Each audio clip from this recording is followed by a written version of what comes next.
Welcome to a new part of the ISM Statistics 1 exercise set, this time with an exercise on classified data. Let's take a look at the exercise. The points reached by students in a math exam over the course of the last 2 years has been collected and is summarized in the table below. A. Add the relative and cumulated relative frequencies to the table. B. Calculate the average number of points.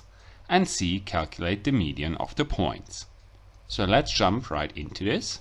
And for the first part, we first copy our table from the exercise and calculate the overall sum of observations. So we just sum up all absolute frequencies. This might be helpful just in a moment, because when we want to fulfill our exercise, we need to calculate relative and relative cumulated frequencies. So we need 2 additional columns. And we get the relative frequencies relatively easy by just taking the absolute frequency and dividing this by the overall sum of observations. So the first value here we get by dividing 31 by 187, giving us 0.1658. The next one, that's 65 by 187. So here we get 0.3476. Then we do the same 42 by 187, 37 by 187, and 12 by 187. The interesting thing about relative frequencies is that we can check whether we calculated them correctly by just adding them up, because in the end we always need to get 1 or 100%, because we can't have more than 100% of all observations. Something similar we will see in a moment when we finish with the relative cumulated frequencies, but first how to get the relative cumulated frequencies. We always take the value of the class before, the relative cumulated frequency of the class before, and add to this the relative frequency of the current class. So for the first one, we do not have any previous class, so we start with 0 plus the relative frequency. So here we get the same thing as with the relative frequency. Then for the second class, we take the cumulated frequency of the first class, so we take the 0.1658, and to this add the relative frequency of the current class, so we add the 0.3476, giving us 0.5134. To this 0.5134 we add the relative frequency of the third class, so we add 0.2246, giving us 0.738.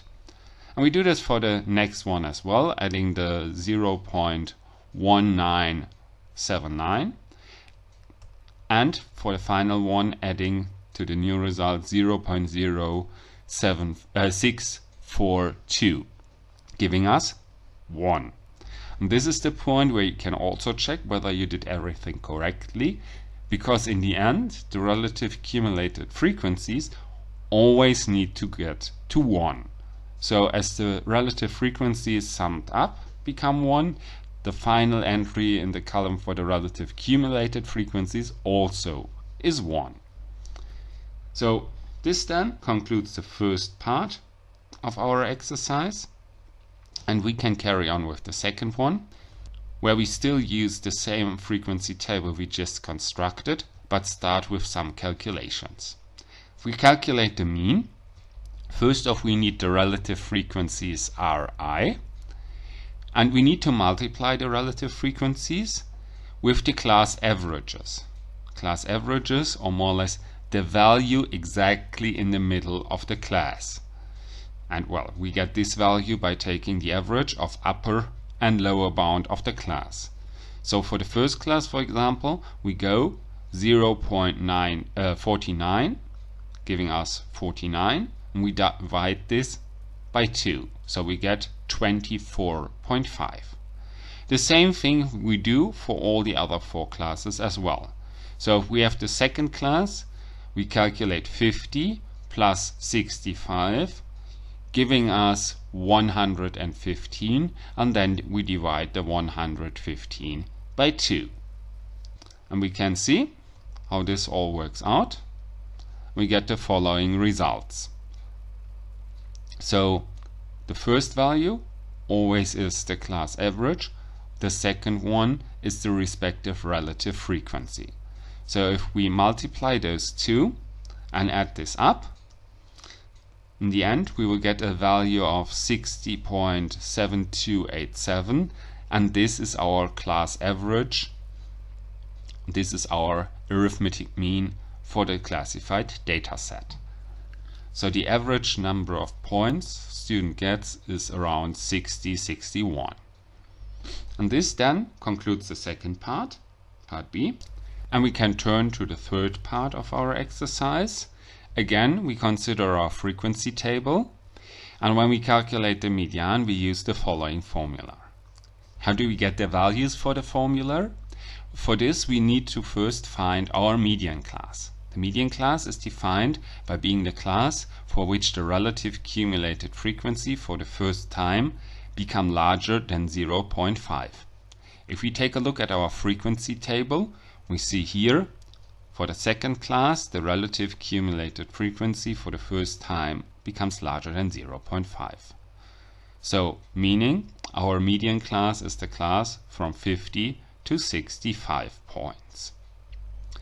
In this context, we also directly got all of the values needed here, because the ui minus 1 is defined as the lower limit, the lower bound of our median class. So here it's the 50. Then we have plus 0.5 minus ci minus 1. That's the relative cumulated frequency of the class before the median class. So here it's the 0.1658. And this is divided then by the relative frequency of the median class, Ri, which here is 0.3476. And finally, we have like the width of the median class, which is upper bound ui minus lower bound ui minus 1. So here we have 65 minus 50. So if we insert all those values here, we get the following result. This then can be contracted a little bit, and will yield as a final result a value of 64.421, giving us the median score a student will achieve in this exam. So this then also concludes this exercise, and I hope all of you enjoyed listening to it and learned something from it. So until next time, see you and goodbye.